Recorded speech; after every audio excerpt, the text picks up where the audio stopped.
In front of me is Vivo Y16, and today I would like to show you how you can operate voice recorder on this Vivo smartphone.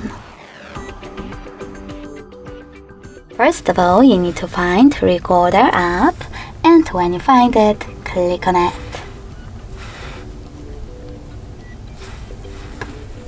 Then select Allow in the pop-ups and tap on this blue button to start your recording.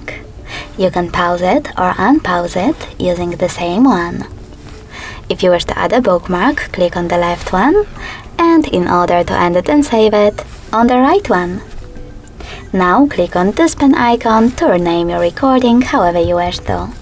You can save your name by tapping on OK. Now in order to play it, click on it. If you wish to get rid of it though, go back, hold it, and select Remove icon over here. Lastly, confirm your choice in the pop-up. Thanks so much for watching. If you enjoyed this video, leave a like, comment and subscribe. Bye!